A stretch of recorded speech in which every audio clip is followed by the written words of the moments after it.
안녕하십니까, 김태산입니다.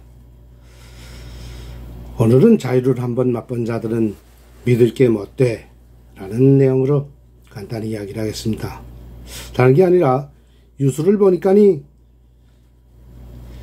평화와 인권을 위한 양심수 후원회라는 단체와 아직도 남아있는 비진왕 장기수분들이 자신들을 북한으로 송환해달라고 요구하고 있다고 하기에 제가 북한에서 보고 느낀 사실 한 가지를 이야기해 보려고 합니다. 1993년 3월에 한국의 교도소에서 이제 34년간을 복역했던 비진왕 장기수 이인모 씨가 북한으로 송환돼 간 것은 다 아실 겁니다. 그때 이인모 씨에 대한 북한의 배려는 참으로 대단했습니다.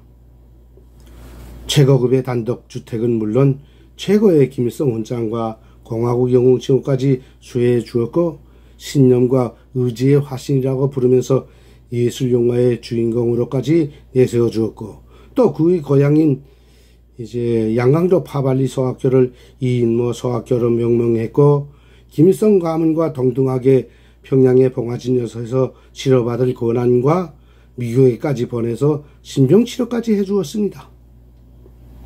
그래서 이인모는 김일성의 배려에 보답하기 위해서 수령에게 충성할 것을 독려하는 글들과 우상화 글들을 연속 써냈습니다. 그가 쓴 글들은 노동신문에 대서투필도 했고, 그때 북한 간부들과 우리 인민들은 이인모 따라 배우기 위해 쫓아다니려고 참 진땀을 뺐습니다. 그렇게 거침없이 충성의 일러를 달리던 이인모 씨가 하루는 한국에서의 교도소 생활이 떠올랐던지 갑자기 북한 교도소를 한번 보겠다고 하는 겁니다.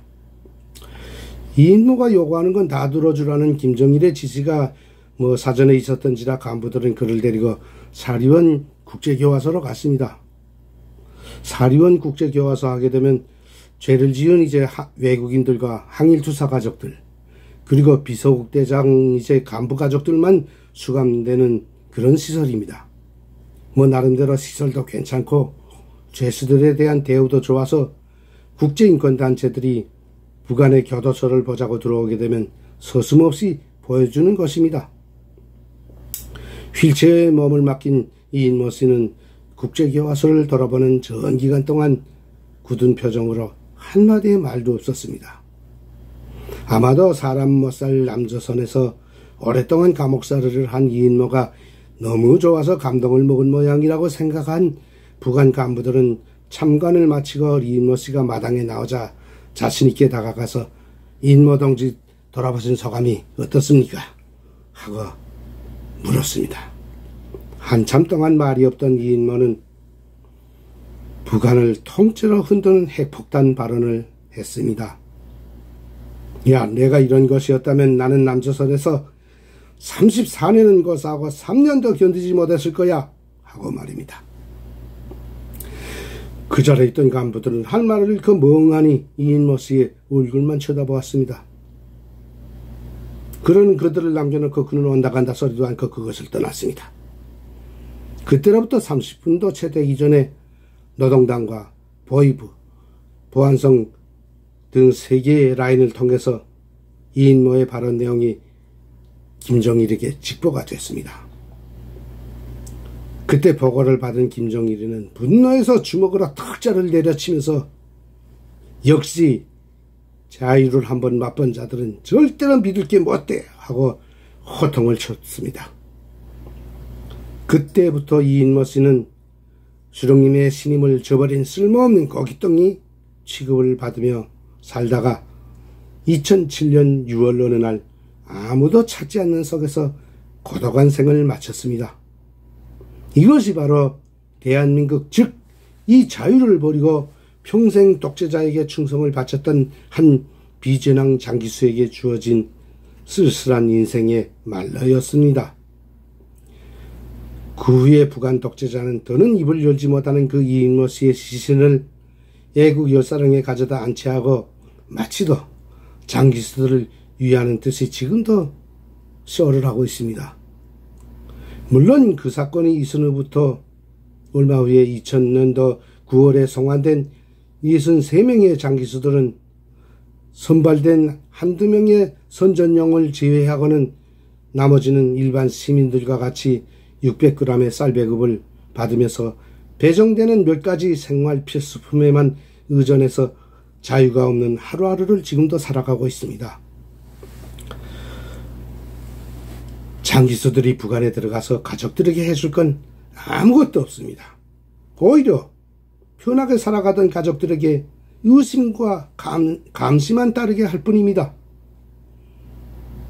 제가 북한에서 살 때에는 전혀 이해를 못했던 김정일의 그 판결문과도 같은 발언, 역시 자유를 한번 맛본 자들은 절대로 믿을 게 못되라는 말의 참뜻을 저는 이 대한민국에 와서 자유로운 삶을 살아보고서야 깨달았습니다. 이 자유를 한번 맛본 사람들은 원론과 표현의 자유가 전혀 없는 저 북한과 같은 사회에서는 절대로 살아남을 수 없다는 진리를 김정일이가 그때 직접 제 입으로 고백을 했던 겁니다. 그래서인지 김정일은 그 후에 공식 석상에서마다 우리가 통일을 한 후에도 남조선과 같은 자유로운 사회에서도 반정부 운동을 한 자들은 절대로 믿어서는 안 된다는 발언들을 적지 않게 자주 했습니다. 그러니까 비전왕 장기수 분들은 나는 전향도 하지 않았고 북한에 충성을 했으니까 북송이 된다 해도 나는 특별 대우를 받을 수 있을 것이라고 생각한다면 큰 오산입니다. 저도 북한에 가족이 있는 사람으로서 장기수 어른들이 가슴에 재나 뿌리자고 이런 말을 하는 게 아닙니다. 남과 북 두 제도를 살아본 사람으로서 진실을 알려드리고 싶은 마음뿐입니다. 솔직히 저는 한국 정부가 왜 북으로 자꾸 보내달라고 이렇게 어거지를 쓰는 이 비전왕 장기수들을 보내주지 않는지 이해가 안 됩니다. 이라도 가고 싶다면 보내주십시오. 가서 한번 겪어보라고 하십시오. 그러나 장기수분들이 명심해야 할 것이 있습니다. 북한 같았으면 간첩질을 하고 전향도 하지 않은 사람들은 무조건 분명히 총살에 처했을 겁니다. 그러나 이 대한민국은 그들을 죽이지 않았습니다. 그러니 오히려 자신들을 지금까지 살려준 대한민국 정부에 고마워해야 할 분들입니다. 그리고 인간은 자유를 버리면 우리 안에 갇힌 짐승과 같이 된다는 이 탈북자의 말을 명심하시기 바라며 오늘 저희 말을 이만 마치겠습니다. 감사합니다.